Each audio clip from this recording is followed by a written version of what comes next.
Toto Wolff claims that as Mercedes works to fix the problems with its W13 chassis, the DNA of its Formula 1 car will transform in 2023, meaning that the W14 will look completely different. Mercedes has just 3 races remaining to avoid having its first winless season in 11 years, after finding it difficult to compete with Ferrari and Red Bull under the 2022 technical restrictions that have been revised. But the team has improved during the course of the campaign to draw nearer to the leaders. Do you think Mercedes will return to the front of the grid in 2023? And will they be able to challenge Red Bull and Ferrari for the titles? Let us know your thoughts in the comments below.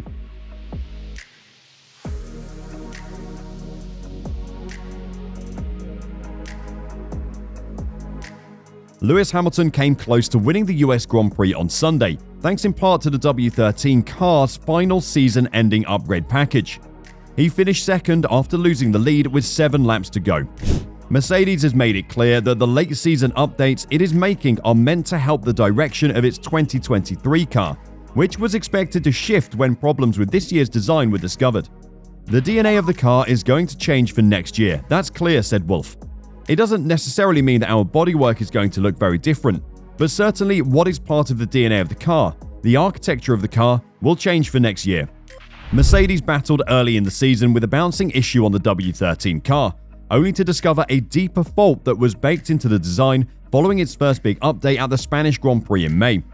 Max Verstappen easily passed Lewis Hamilton to take the lead in Sunday's race at the Circuit of the Americas, highlighting the team's ongoing inability to match Red Bull's straight-line pace throughout the year. After the race, Hamilton said Verstappen's lead on the straights was worth noting, but that he thought Mercedes had made progress in the correct direction. "I think under DRS they're like 35 km an hour faster than us," he said. "If we're behind them, we're like 22k faster, I think it is, with DRS on the back straight. So we came from a long way back." But even without the DRS, I think there's still something like 8 km an hour up on us, so we've got a lot of time being lost on the straight. Probably 4/10 at least a lap. So we've got some improvements to make for next year's car. After Red Bull won the Constructors' title on Sunday, Mercedes will benefit from more wind tunnel time for aerodynamic development in 2023. Mercedes would have 14% more wind tunnel time than Red Bull the next year if it finished third in the standings, which Wolff thought may be a good step. From that point, it was a significant disadvantage so far because all of 2021, we were the leading team, and then we won the Constructors' Championship, he explained. So all of the first half of 2022, we had 7% less wind tunnel time than the 18 months before of Red Bull and much less than Ferrari. Now it swings the other way round. Compared to Red Bull, we're going to have 14% more if we finish third. So that over time is exactly what the regulations were designed for, to give us the potential to eke the advantage out, to claw it back. That number might even increase if Red Bull receive a wind tunnel penalty due to breaching the cost cap. But let's go back to Hamilton looking back at the race. Yes, he lost out to a superior Red Bull, but the straight speed wasn't the only problem. After the race, Hamilton admitted that the W13 is experiencing more issues than a lack of speed on the straights.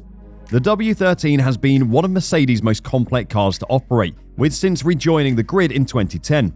It is the car which has suffered the most from the porpoising problem, which has been an unexpected consequence of the 2022 regulations that has put an end to their 8-year reign as Constructors' World Champions. Max Verstappen's victory at the US Grand Prix and other victories this season show that the car has also struggled with a lack of straight-line speed. With fewer than 10 laps remaining, Lewis Hamilton was forced to give up his lead over Verstappen despite his best efforts. This was due to the RB18's greater pace. But just minutes prior to the race, Mercedes mechanics could be seen urgently working on Hamilton's car's brakes up front. Later, it was revealed that the crew had to change his braking components, including calipers and pads, as soon as they noticed an imbalance in the front brake performance. Hamilton discussed how the team had been coping with brake separation throughout the majority of the season in a post-race interview with the media. "We've had problems with our brakes all year, just with separation basically," Hamilton said. "When you hit the brake, instead of both fronts doing the same amount of work, either the left one does more or the right one does more, because one gains more temperature than the other. We had a temperature split, which was basically the left one wasn't really working, so they had to change the brakes." The 2022 cars have 18-inch tires to improve road relevance, along with a greater dependence on the floor to provide downforce.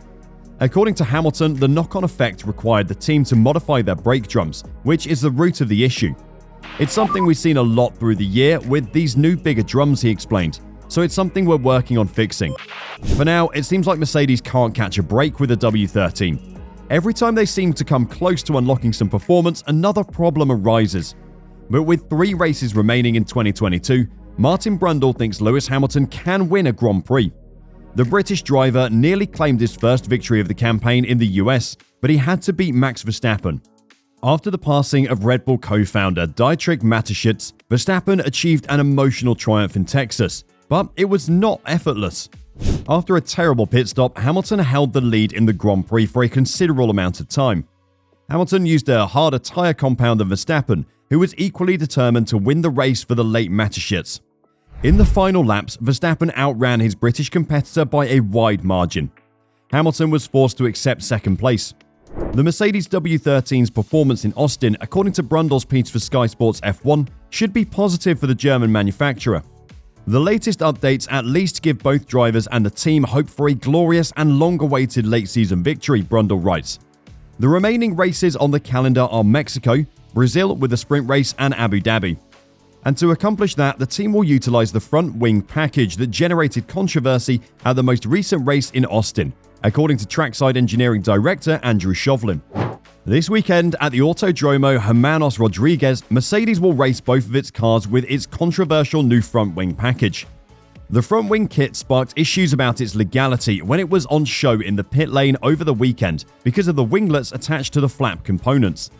The fact that the team had just one type of wing and no spare, according to trackside engineering director Andrew Shovlin, is why it wasn't run in Austin. Mercedes decided to keep it on display in the pit lane rather than take the chance that it may be damaged during qualifying and require a specification modification in Parc Fermé, which would have resulted in a grid drop. The reason we didn't run it in Austin was because we only had one of those parts, so if we damaged it during qualifying, it would have meant the car that damaged the wing had to start from the back, confirmed Shovlin in the team's post-race debrief video. Also, with a very busy program, we had the tyre test in FP2. We didn't actually have the time to evaluate. We have more of those parts available in Mexico. We'll run that on the Friday. We'll check if it's all working as expected, and the plan at this stage is to race that wing. The front wing was one of the final significant improvements Mercedes made to the W13, and according to technical director Mike Elliott, it takes advantage of a crucial section of the rules that's currently under discussion with the FIA. I think there's fuss about it because in the regulations, it talks about the primary use being for mechanical or measurement purposes, Elliott told the media. Clearly, there's a secondary benefit of an aerodynamic design that's in there as well. We will decide whether we want to argue that one or not. It's actually not worth a huge amount. The detail looks interesting, but it's not the big thing on the front wing. The FIA first claimed that the design was approved as lawful after the team went through the standard review procedure of submitting their CAD drawings. Elliott clarifies that the disagreement stems from the precise language of the legislation as it relates to the design, although he initially didn't anticipate that the team would challenge it. We go through a CAD review process with the FIA before we come to the circuit. That happens all the time. It was something that was seen there, and then they came back and said, "We're not so sure about this." So that process, I think, works. If you look at the regulations, there is about 40 instances in the regulations of sole purpose. And in this case, it doesn't say sole purpose, it says primary purpose, referring to the design. I think there's an argument to be had. Whether we want to have it is another question. Shovlin's confirmation that they will run the revised specification in Mexico suggests that Mercedes believes they have a valid point to make. Do you think the new front wing package is legal? Should Mercedes be allowed to drive with a new front wing that clearly changes the aerodynamics in a way that wasn't intended by the regulations? Let us know your thoughts in the comments below. Don't forget to like the video and subscribe to the channel if you've enjoyed the video. Thanks for watching, and we'll see you in the next video.